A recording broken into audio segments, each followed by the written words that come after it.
kinini cyane kabisa iratoye wayitoye mvuze ngo ndaguha ikintu kinini nibuka ngenda mu ndege bwa mbere tubajanye na pasteri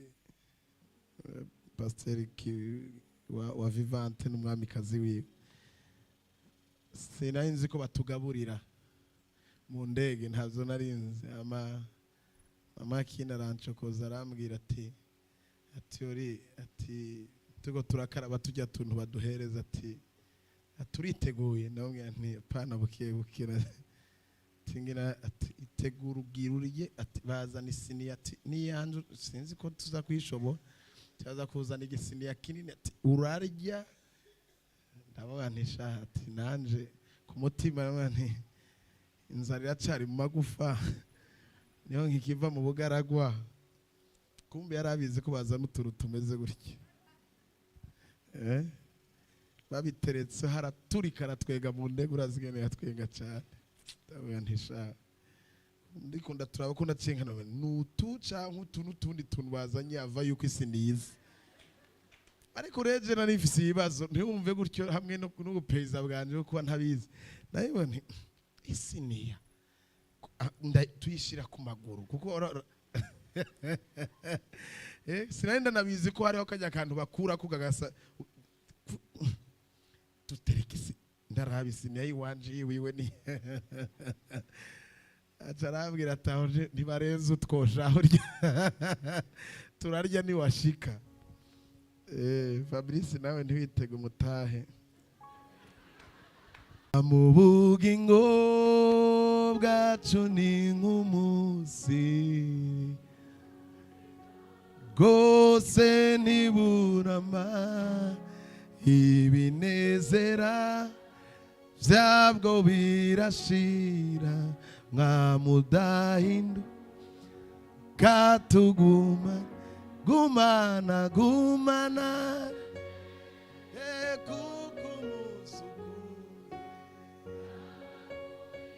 burije nusigenda umwe nta undi igiyeyo ntabara tuguma gumana kuko umusukuze burije nusigenda umwe nta undi zigiyeyo ntabara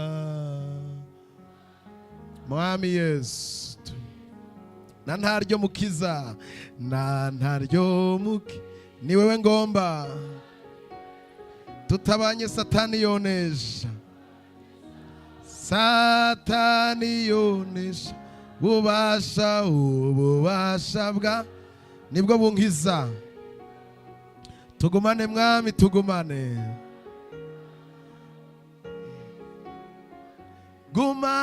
gumana yo kukumusu Yera burije nusigenda umwe nta undi nizigiyeyo ntabara tugumane umpoze hafi nta mwansi umpoze ego nta mwansi noti kandi amarushwa kandama ntiyombabaza warakuyeho uruboyi rw'urupfu warakuyeho uruboyi tugumane yego mana yego kukumusuku baburi yo nusigenda umwe nta undi nizigiyeyo ntabara Mana we haleluya Mwami no kumusi Mwami no nzocikanako nzobona ubwiza bwawe mwijuru bwawe mwijuru niho nzoba mvu ye mu mwiza wiza no mu rufuno mwami gumana kuko umusuku rababurije ntusigende umwe nta wundi yo ntaba. Haleluya, shimwa Yesu. Gumana iyo kuko umusuku rababuri ntusigende umwe nta wundi nizigiyeyo ntabara tuguma mwami kandi gumana haleluya kuko umusuku rababuri burije ntusigende umwe nta wundi nizigiyeyo ntabara tugumane mwami tugumane. Haleluya. Ariko murumva indirimbo za kantike zisizwe amajambo aremereye cyane. Tugumane mwami tugumane, niryo sengesho mwami wacu tugumane. Kandi raba mugenzi amubwire ngo twarasezeraniwe. Yasozereye avuga ngo ehe raba ndi kumwe nawe kugeza ku mpera z'ibihe byose. Mwamudahinduka tugumane, mwama adahinduka tugumane. Ibindi byose birahinduka, abantu bagahinduka, ariko wewe ntuhinduka. Haleluya, shimwa. Urakoze Mpwemu Yera. Uku kwezi ni ukwezi kwa Mpwemu Yera mu buryo bw'umwihariko. Mpwemu Yera turagendana, Mpwemu Yera arambana natwe, Mpwemu Yera n'ingwati twagwatirijwe kugira ngo dushobore kugira confiance icyo yatubwiye. Bisanzwe abantu iyo turiko turavuga ingwati abenshi ntibavyumva neza kubera kiba ari kirundi umenga kiraremereye, ariko nyene abakurambera bakuze baratahura icari c'ingwati. Ingwati ni ingurane. Ingwati kugwatiriza ikintu. Ingwati ni ikintu utanga kugira baguha ikindi kintu. Ni ingurane. Ni kugwatiriza kugira ngo baguhe ingurane. Voilà, naenda kivuze nawe murambabarira. Ni ikintu gwatiriza kugira baguhe ikintu kanaka. Mpwemu Yera rero abantu ntibaratahura Mpwemu Yera ububasha bwiwe. Mpwemu Yera asante Roho Mtakatifu, Imana ishimwe. Mpwemu Yera ni ingwati twagwatirijwe kugira ngo Imana itubwire ngo nintabikora muragumya Mpwemu Yera, nintabikora muragumana iki kintu cy'agaciro ndabasigiye. Niyo ngwati mbasigiye. Ndagwatirije kujya mugwatiriza amazu, amaparcelle, kugira babahereze credit, babahereze ideni. Niko natwe papa arangije kutubwira amasezerano y'ivyo azadukorera, ivyo azoduha tukiri hano munsi y'izuba. Yaciye avuga ati kugira mungirire confiance, mumenye yuko ntazobabesha, ndabagwatirije Mpwemu Yera. Amen. Mpwemu Yera rero ni kimenyetso gikomeye cyane gikonfirma umunyamasezerano yuko Imana itazomubesha. Haleluya, haleluya. Muhaguruke rero mugumbirana, mwicare mbaho ijambo ry'uku kwezi kwa gatanu. Mugumbirana, ugumbira abantu batatu bane. Yambi y'urukundo umubwira ati je ntumpereze yambi tari utabishoboye ureke, nkeneye yambi y'urukundo.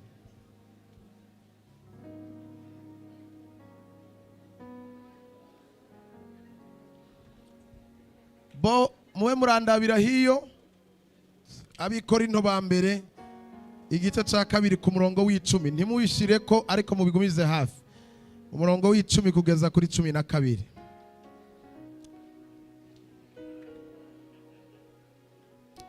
Haleluya Yesu. Nivyo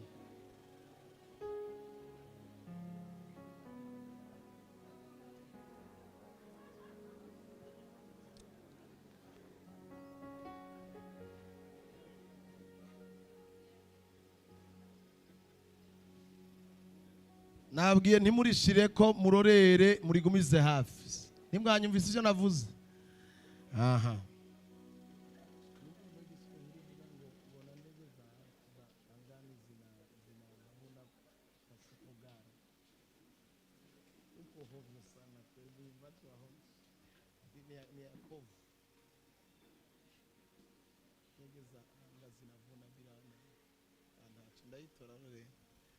Murakoze cyane kuramukanya n'ibyiza n'ivy'umugisha. Mwicare gatoya. Ara itangazo nabagiye kandi hari umukozi w'Imana yansavye ko ndaritangaza, natwe ariko turirimwo.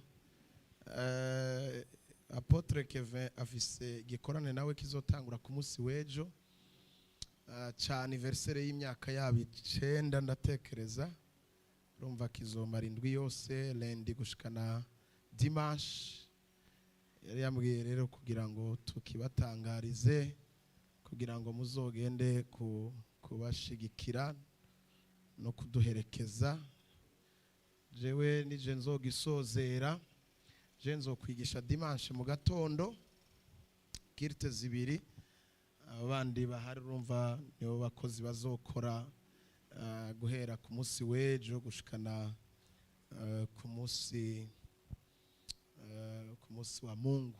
Je nzokwigisha kwa Mungu, ariko mwatumiwe muzogende kubera jewe, kuko na dimanche mu gatondo sinkeneye ko mumperekeza muri benshi kwishengero ntigihoronka barisigaramwo, ariko muronsa akanya murasimba mugirana ibihe vyiza n'abakozi Imana no mu buryo kumushigikira, kuko baradushigikira cyane no muri kikone cy'abamama bari ngaha.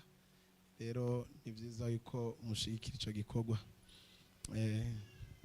Namusavye ko nokora kwa Mungu kubera indwi ndafise programme yindi ibihe bindi ngomba kujamo. Imana ishimwe cyane. Ejo ndiho nabaye confirmé usomye iryo jambo ryo mu Bikorinto. Ejo umukozi w'Imana yarariciye ko arisoma, ndatangara cyane kuko niho naciye numva ko naciye nsoma haruguru, ndamanuka cyane ndatahura ko vy'ukuri ku kwezi kwa gatanu ari ukwezi kwa Mpwemu Yera mu buryo bwo mwihariko. Rero mu bintu ngomba kubabwira, sinza gufata umwanya muri nabwiye ko midi tuzadutashe, ndagomba kubabwira ko iyo tuvuze ko ari ukwezi kwa Mpwemu Yera mu buryo bw'umwihariko, ahubwo ndanibutse mu bisanzwe muri calendrier y'Abanyisirayeli ukwezi kwa gatanu kwitwa ukwezi nukuba ari ukwezi k'ubuntu. Mu bisanzwe ukwezi kwa gatanu muri Isirayeli ni ukwezi k'ubuntu, kwitwa ubuntu, kandi yose twegereje Mpwemu Yera mu kwezi kwa gatandatu. Rero ndashaka tuganire ku mbaraga za Mpwemu Yera, sibyo? Akamaro ka Mpwemu Yera niko nkeneye kugira ngo mwumve. Ku kwezi kwa kane Imana yatugiriye ubuntu, iduha ijambo rya birazibuka ifata, kandi abari hagaze ko abaryizeye abarifashe nka nkama bakavuga ati ijambo rirankorera, ryarabakoreye nanone rikibandanya rikora. Hari byinshi rizibura. Reka mbabwire, umuntu agirirwa neza n'Imana, Bwana asifiwe sana. Umuntu agirirwa neza n'Imana n'umuntu yamiza umutima wiwe gutekereza ivyagezwe vy'uhoraho. Iyo wiyumvira, Bibiri ivuga ngo ushira umutima ku ijambo aguma abona ivyiza gusa. Bisanzwe ibintu birumvikana neza. Iyo ushira umutima ku ijambo ubona ivyiza, iyo urikura ku mutima ubona cocktail y'ibivanze. ibintu bitari vyiza, ibintu bikubabaza, insaku, ibiki, ariko ngo ushira umutima kwijambo abona ivyiza gusa. Bwana asifiwe sana. Ijambo niryo umviriza, shaka uryizere, shaka urishire ku mutima.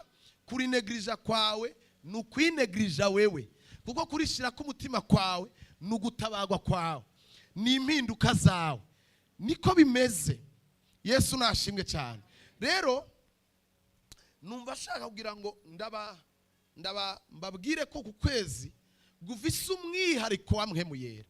Hama uwo mwihariko rero ndashaka yuko muwutahura uwo ari wo. Mu isanzwe Mpwemu Yera, mvuze Mpwemu Yera, subiramo ngo Mpwemu Yera. Iyo tuvuze Mpwemu Yera nababwiye ko twamuhawe nk'ingwate. Ndashaka ko mumanza gusobanukirwa ahantu ingwate. Ingwate yo kubera iki? Ingwate hagati ya banke n'umuntu ninda hingwate uwundi. Okay. Uwo muntu atanga ingwate kubera iki? Kugira ngo banki igire gute? Imuhe. Ni kuvuga ngo icifuzo cy'uwo muntu gifise banki. Banki nayo ikeneye ingwate ibemeza ko vy'ukuri ico kintu yogihabwa. Kandi je ndatekereza je ntabwo ndatanga ingwate muri banki, ababaze kuzitanga. Nibaza yuko ubunini bw'amafaranga wasavye butegeza kungana n'ingwate utanze. Niko bimeze. None ugira umbwire yuko wotanga inzu y'imiliyoni 50 ukabasangwa gore z'imiliyoni 500. Je nibaza ko nubwo ntarabikora bidashoboka. Je nibaza ko kugira ubunini bw'icuye hakeneye muri banki bungana n'ingwate watanze. Baravuga ati ko biri kose aya mafaranga ni yayabura, iki kintu twamuhaye, iki kintu aduhaye tugwatirije, turashobora kugikuramo ivyo twamuhaye. Nivyo? Aha. Ni kuvuga ngo banke uko biri kose irafise ico wowe ukeneye nubwo umanza kuyigwatiriza. Siko bimeze? Uwaduhaye rero ingwate, uwaduhaye ingwate wewe ntiyaduhaye ingwate kugira ngo tumuhe. Oya, yaduhaye ingwate kugira ngo twemere. Yaduhaye ingwate kugira ngo tugire confiance. Ndashaka manze mu ndabire ntaravuga rero Mpwemu Yera. Ndabira mu Baheburayo igice cya 6.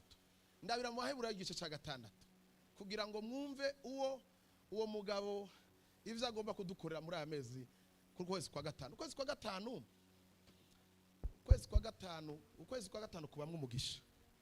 Ngira mbabwize ukuri kubamwe umugisha. Mu bisanzwe mbe burya abakozi ba leta ntimudefira mwamaze guhembwa.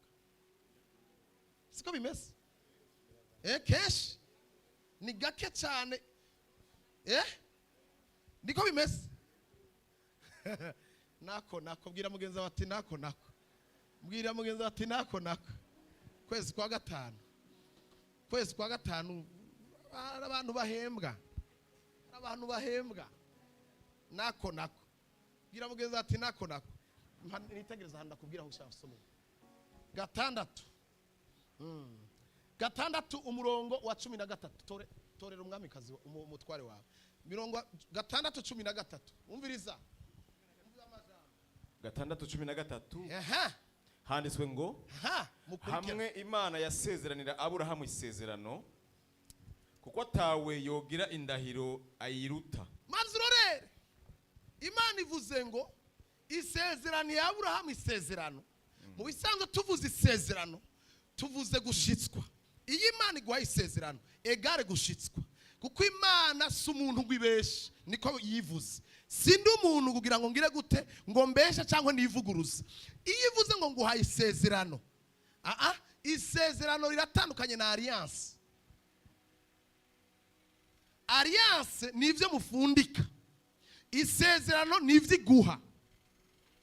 Iyo ngusezeraniye ikintu hakurikira gushitsa ico nasezeranye. We know. Birumvikana. Umviriza rengera Imana ivuze.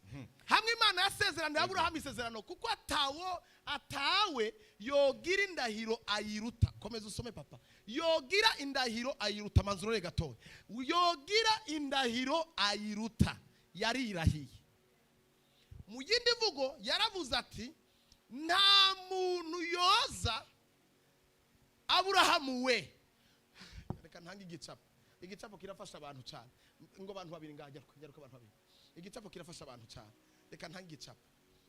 Imana uyu ni Imana, uyu ni Aburahamu. Hagaranga murabe raba Imana. Urumva uyu ni Imana. Imana ihaye isezerano Aburahamu kitegeza kumugirira neza, izomukuza, izomugira ihanga rikomeye, izomugwiza. Mu mwanya yamusezeraniye ari babiri, yaratekereje impamvu amajambo avuga ngo kuko hatoboneka umuntu aruta iyo ndahiro ndamuhaye.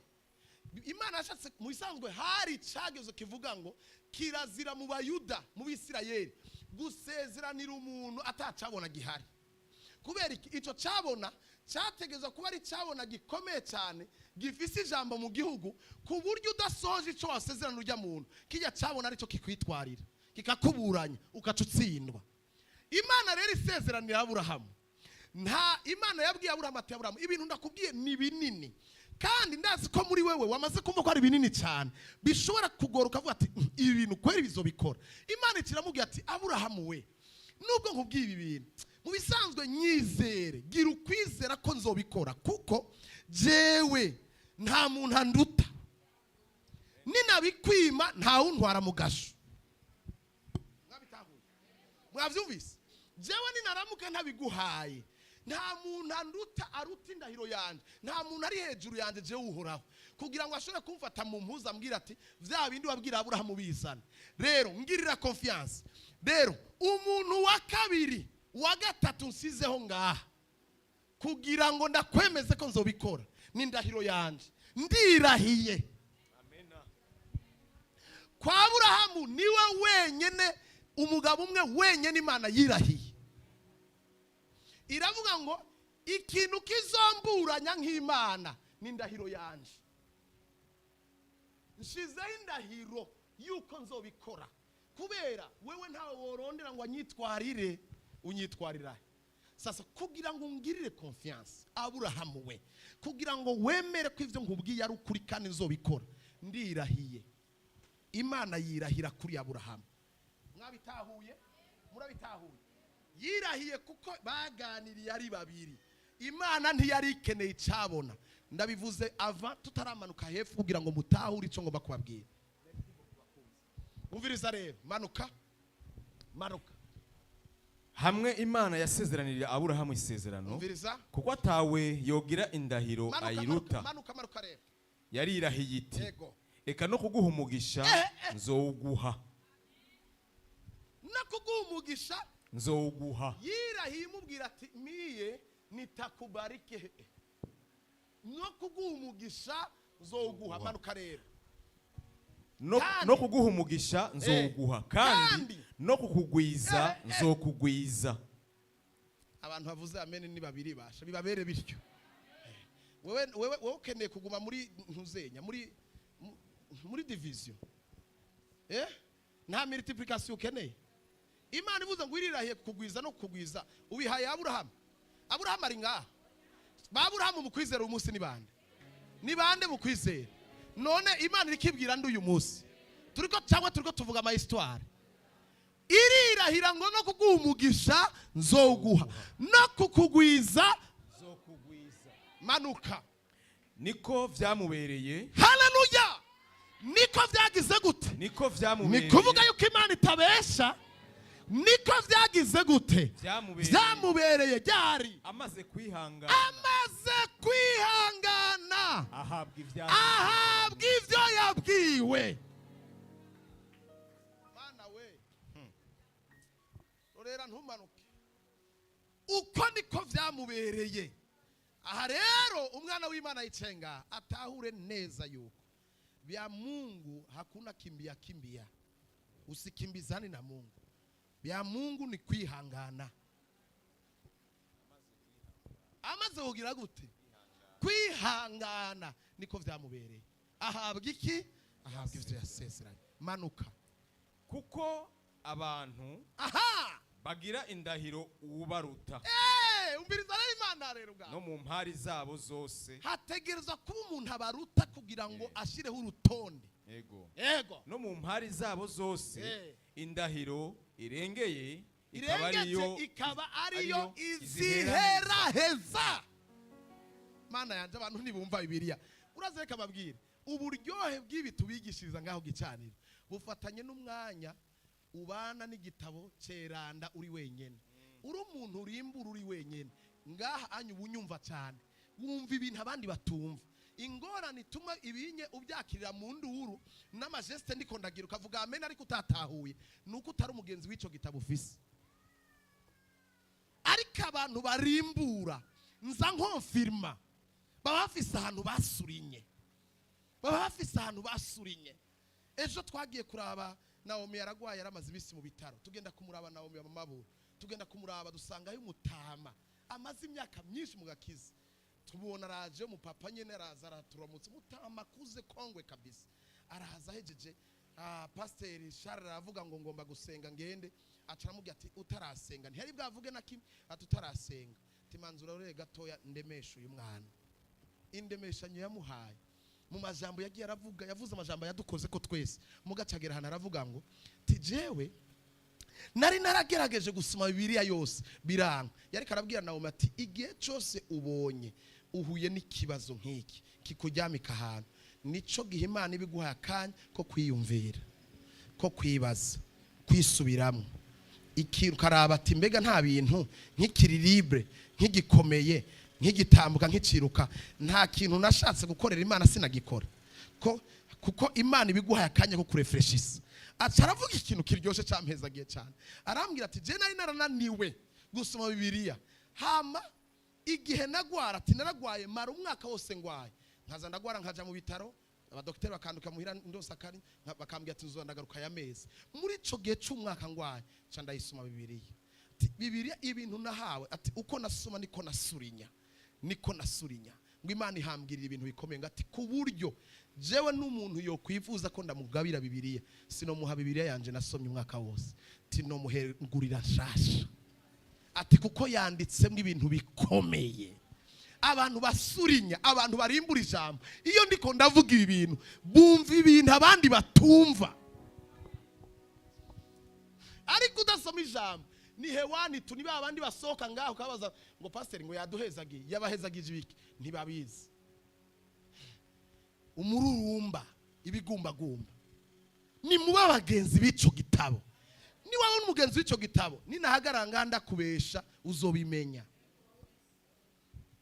None hari ikindi gituma mubeshwa. Indahiro irengeje ikaba ariyo igira gute inamariza kazi naisha. Indahiro irengeje ndabira mugenzi wawe mubwire ngo Imana ku buzima bwawe wewe witeze amasezerano yarahiye indahiro irenge izindi ndahiro yuko no kuguha umugisha izoguha umugisha no kukugwiza izokugwiza. Niwe wenyine afise uwo mwihariko w'indahiro irengeje niwe aheraheza. Satani arashobora gutangura agakora ivyo akora ariko yamaseruka afise sinyatire n'igikumu ca nyuma.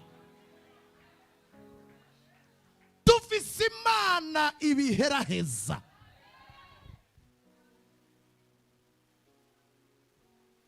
Ugenda ngaho ucika intege ngurumva ngo yanyifatiye ngo birandembeje ngo baguma abantu mako ngo convocation zidahera baparole kubiheraheza.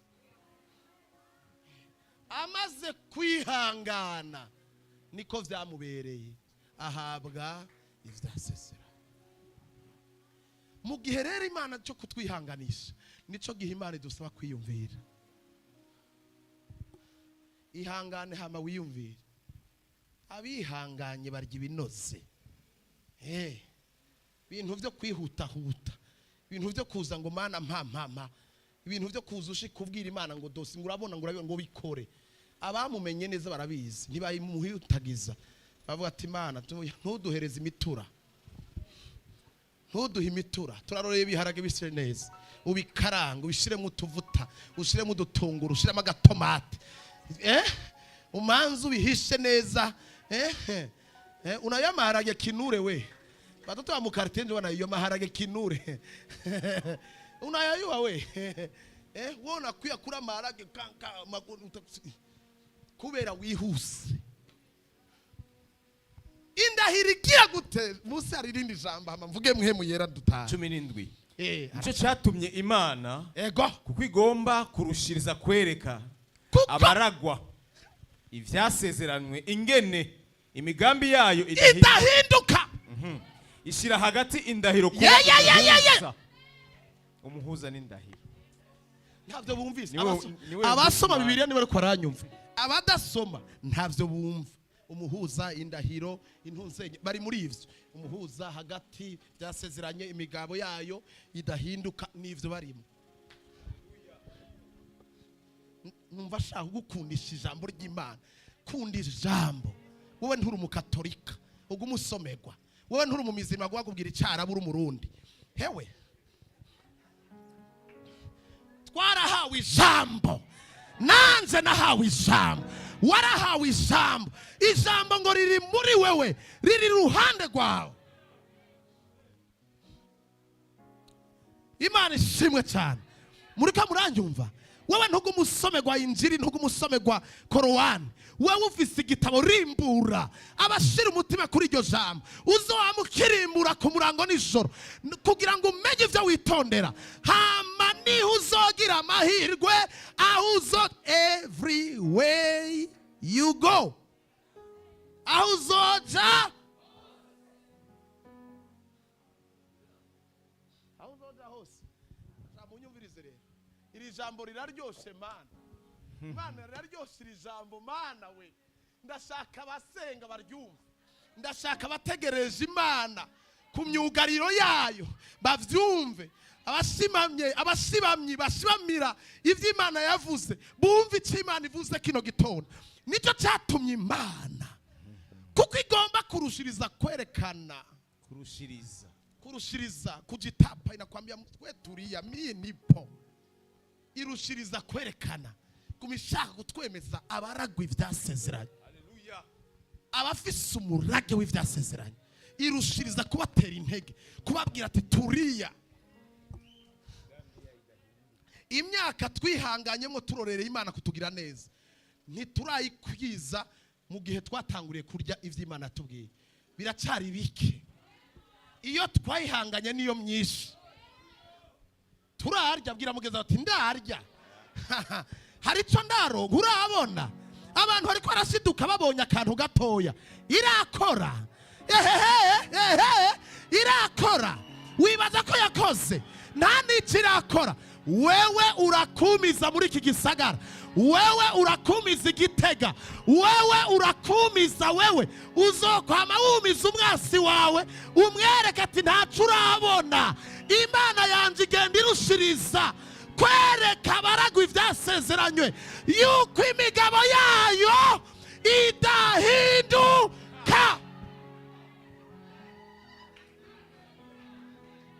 Wewe usinichezee. Ambia shetani usinichezee. Mwambie usicheze na mimi. Nitakupiga korosi utanikosa. Unafikiria umenishika. Mu mwanya mutoya ndagucenga umbure. Mu mwanya mutoya wo kumigwa. Kubera iki Imana yanje yiteguye kurushiriza. Bwira mugeza ati kurushiriza. Igumirushiriza kwerekana yuko imigabo yayo itagira gute dahinduka. Dahinduka. Weye ngo karamubanye ngo noneho ubu biranse ngo biragiye vyanga kwande umuntu umushibamye vyanga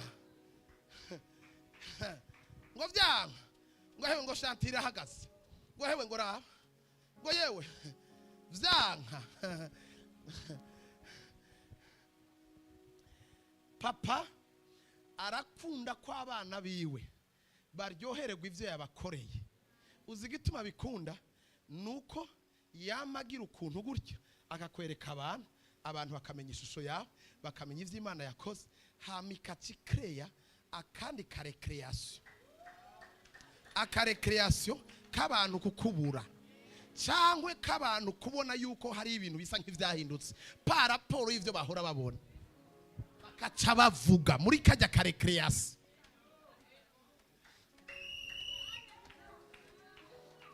Urya mwanya yakuretse gato y'abantu bakavuga abari karashaka kuryohora intahe ayiryohore asubira ryo ariko bana we ewe Yesu we numva ndyohewe akira ukwezi kwa gatanu ukwezi ko kuryohora Mpwemu Yera ari kararyohora ibintu uko kwezi abantu barabona ko yaryohoye yasubiye kuryosha ibintu yasubiye gushiramo igitesi nta muntu yanyumvise arabereka ko yasubiye kandi kurushiriza. Ameweka gia tena, ametoka mutatu ameingia muine, ametoka muine anaingia mutano, anaongezea nini? Gia.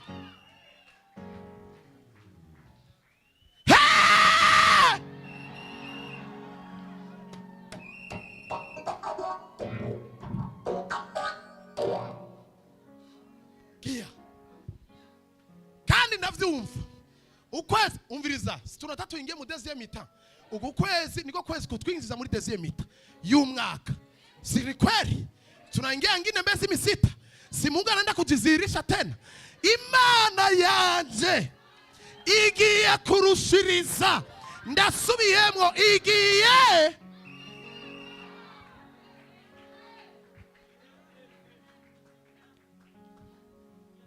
idea.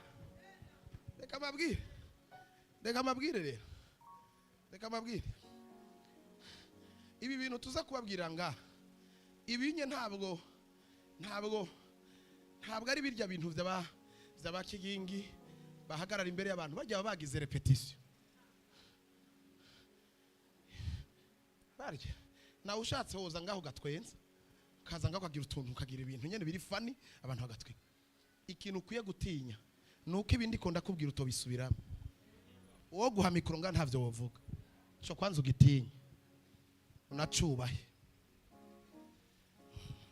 Nona kuri umugabo w'ijunja n'ijamba hano guha mikoro tetemera ngaha kajugube ntavyo wovuga ibi. Ico conye n'ucubahe. Ndabeshe mvuze ukuri. Izerere ngaho rero. Ibi si Olivier. Ibi ntabwo ari irakoze. Ibi ni Mpwemu Yera. Ni Mpwemu Yera. Ni wewe papa ndagushimiye ko wampaye ico mvuga. Ndagushimiye ko abana banje ntabafunyikira. Abana banje ntibagwaye kwashisha. Abana banje habasamuki munatakata kwa sababu gani? Kuna neno la uzima, hari jambo ry'ubuzima hano hano. Nico gituma mutagase. Mbwira umuntu yoza nganga bacishe mwijisha. Bwira mugeza ati ibi byose ni jambo sha. Twarahawe ijambo. Mbwira mugeza ngo twarahawe ijambo sha. Kandi nagira ndababwire ko ataco bihindura. Ico Imana yavuze bakinde bubamye bakinde ntibashobora guhindura ico Imana yateguye ku buzima bwanyu. Cheza we. Unatacheza na nani we? Unachezea mtu wa maombi? Unachezea mtu anatafuta uso wa Bwana? Cheza na wengine. Cheza na mama yako. Cheza na baba yako. Usicheze na muombaji. Usicheze na mtu ameambatana na Kristo. Cheza na wengine. Cheza na dunia. Usicheze na bildozer.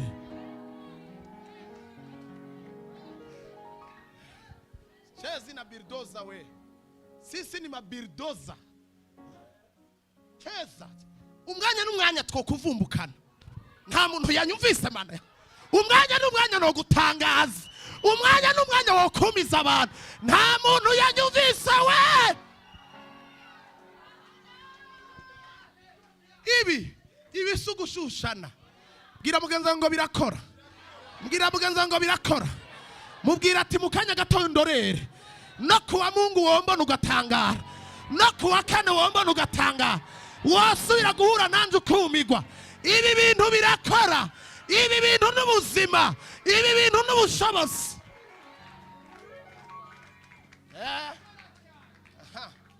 Cheza we. Cheza we. kwezi kwa Mpwemu Yera erega ni wari karankoresha ni waguma ambwira ati vuga sha vuga ongera uvuge genda mu bikorinto rero we mpeze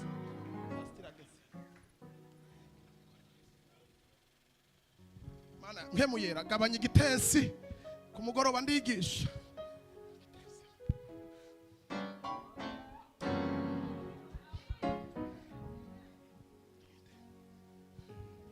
soma Abikorinto ba mbere 2 gwera kuri 10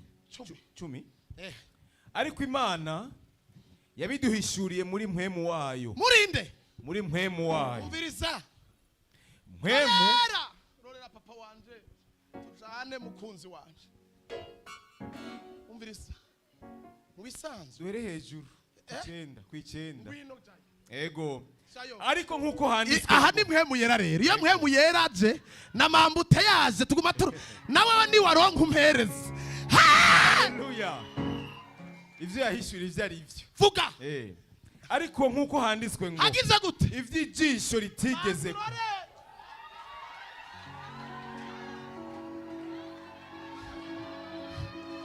duza Bibiliya yawe hejuru ugiye gute vuga ngo vyanditsemwo vuga ngo fisi vyanditswe vyanyanditsweko ibiri muri iki gitabo vyose vyanditswe ku bwanje n'abanje bose binyanditseko ngibi navyo ngira ndavyumvirize neza icara handitswe ngo ariko nkuko vyanditswe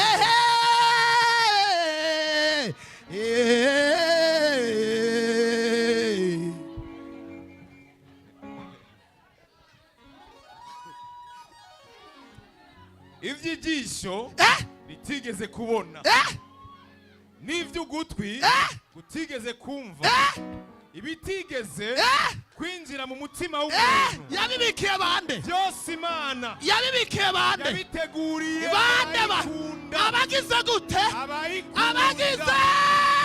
abayikunda.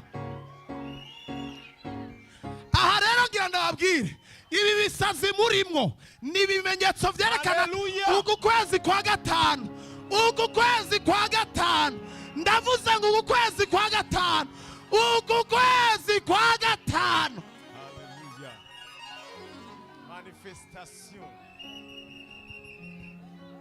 yavyiteguriye abagize gute abayikunda abagize gute abayikunda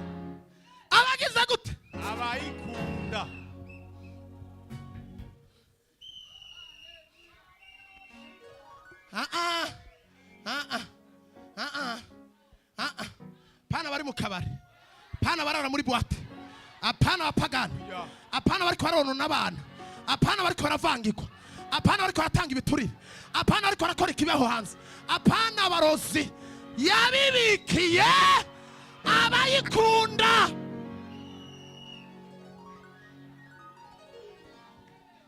Suka papa, suka ariko Imana sukuma yabiduhishuriye muri Mpwemu wayo. Ariko Imana yabiduhishuriye muri Mpwemu wayo. Wait a moment. Wait. Ngoja kidogo.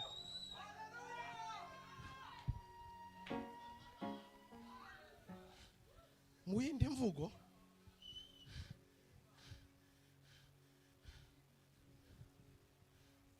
Bana we ntaga kaya. Nta muntu afite tablette. Nyaruka zana tablette. Zana yo tablette zana ntiwavyumvise ga papa. Ni kuvuga ngo ivyo bintu amaso atarabona, ivyo bintu amatwi atarumva, ivyo bintu bitarinjira mu mutima w'umuntu numwe, nta numwe aravyiyumvira. Ivyo ndaryohewe mana we, haleluya. Ivyo bintu bitarinjira mu mutima wawe yabibikiye abayikunda, ngo ariko Imana yabiduhishuriye muri Mpwemu wayo. Ngoja kidogo sasa. Bibiri ivuga musanzwe bavuze ngo kubiduhishu 28 Deuteronome namba tari 29 haravuga ngo ibikira amabanga ni vya mutama ariko ivyahishuwe nabande n'abana bacu. ibikira amabanga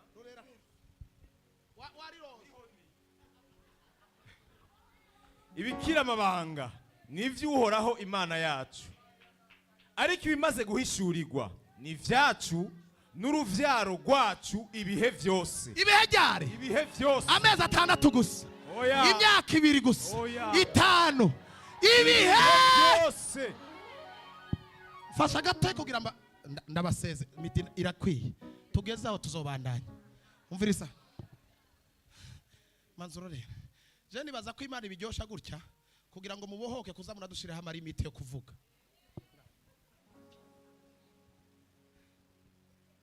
Muri twaye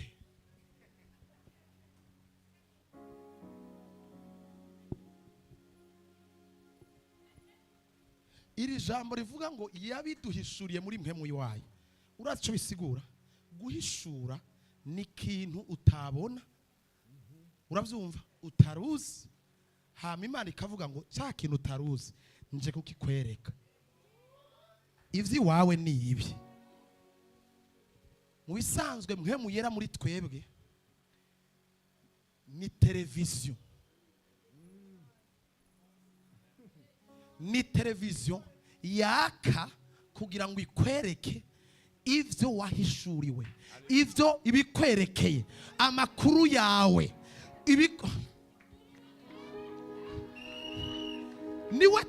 niwe televiziyo. Ni Imana igomba kuguhishurira ikintu ciwawe, ica kwa Mpwemu Yera. Mpwemu Yera nawe si umuntu aturuhisha kugira ngo tumuronke, umufise nk'ingwate inshuti, ari muri wewe, agendana nawe, akorana nawe muri Mpwemu wayo. Mpwemu agira guterera, Mpwemu asesa vyose. Gazaho ibi bintu birahera, ibi bintu birahera, ibintu birahera, iki ni kiri asesiki vyose. Uraza asesiki vyose. Reka ndabaza, nimba Mpwemu ari muri wewe, agendana nawe, wahawe nk'ingwate, ashobora gusesa ivy'Imana vyose. Abantu nibo bafise ico boguhisha. Wino reka ndarisubiremo, ntabwo muryumvise. Nimba Imana ishobora kunyegeza, kuko bakoresheje ijambo gusesa bisobanura ko ari ikintu cyari kinyegeje, nta muntu yanyumvise. Mana we yovuza impundu we.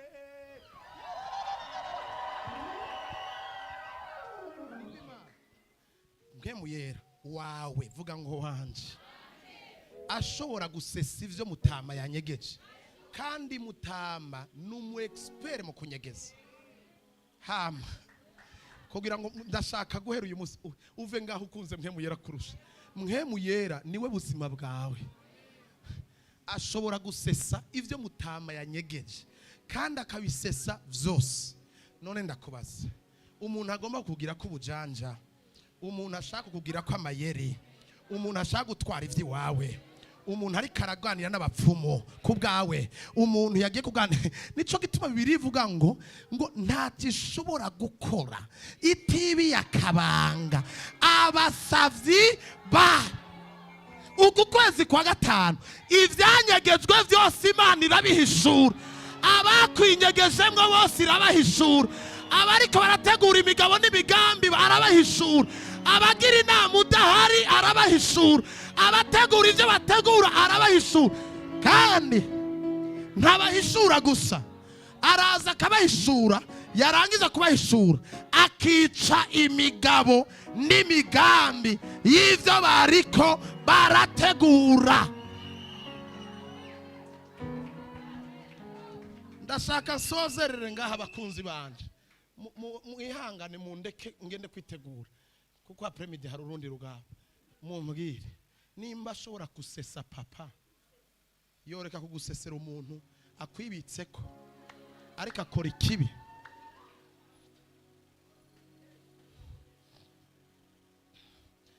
Ico rero mfise banumva notanga ikimasa nk'ibihumbi 10. Mpa mugore wanje shira yo 10,000. sinugura ikote imbere y'abantu sana ntanga ikimazi kuko jewe mutama nta kintu na kimwe ampisha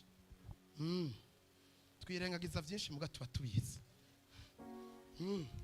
pereza ndamuhishikana impasha pereza sha nyarutse inote abagore muri bika kure kwera musitiza y'ibintu byinshi bikaratasa amashakoshi haleluya papa ariteguye ukwezi kwa gatanu gusesa agiye kugusesera Mpwemu Yera agiye kugusesera vuga ngo nasese ni bande babikeneye nagusesere agusesere babandi urangiza kudepoza wareza gudepoza abandi bakazana mu kandi karyango baje guteranya arabasesa niyarangiza abahindure ubusa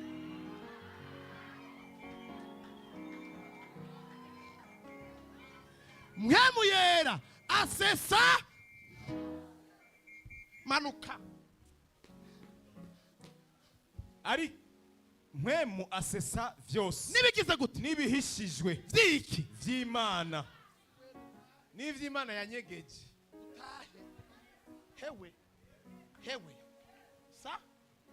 sa none ntimwumva ko ukwezi kuremurutse cyane ukwezi ntavyo mwumva ko kuremurutse mbe murazi cyari cyo kurondera icyo Imana ikuvugako ingene bituruhisha ukwezi kwa gatanu biri ku hejuru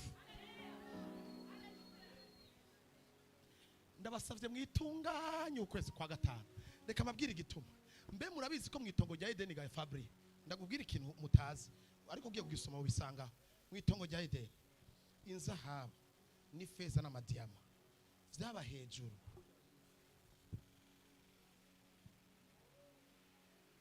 kubabaza Imana niho kwatumye izingegeza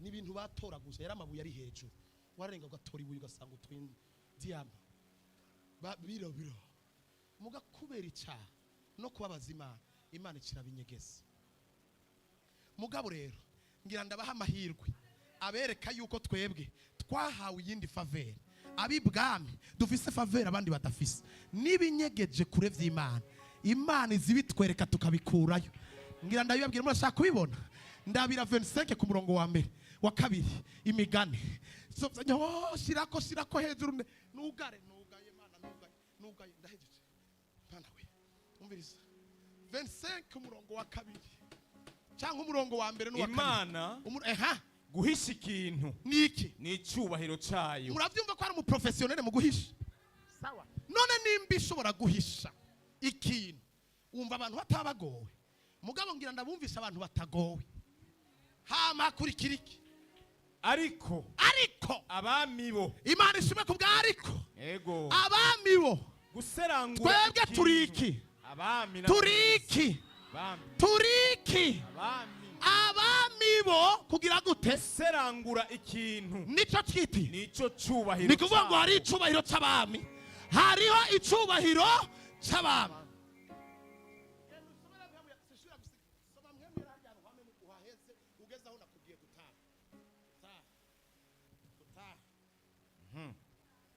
cumi na rimwe ninde mu bantu azi ibiri mu muntu atari impwemu yiwe iri muri we niko n'ivy'Imana biri ntawubizi atari impwemu w'Imana 12 ariko tweho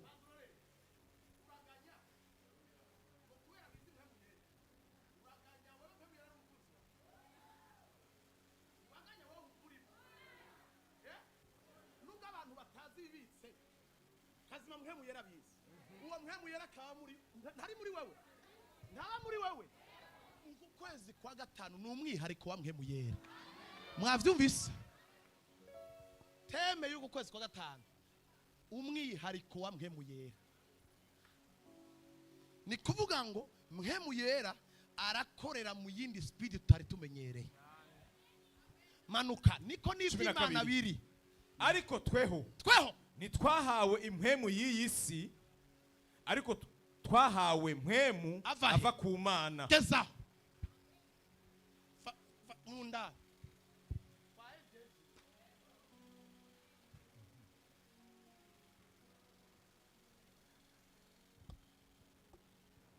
yawe mpwemu ava he? ava ku Mana Manuka kugira ngo tumenye iki? tumenye ivy'Imana yatugabiye. Amen. Reka gezaho ahantu mana ahantu je digama nzohabaga ahantu nzohabaga nzokora operation ahantu mugareka soze nda kugira iki kintu. Twebwe ntiturabasavye, twebwe turaba héritier.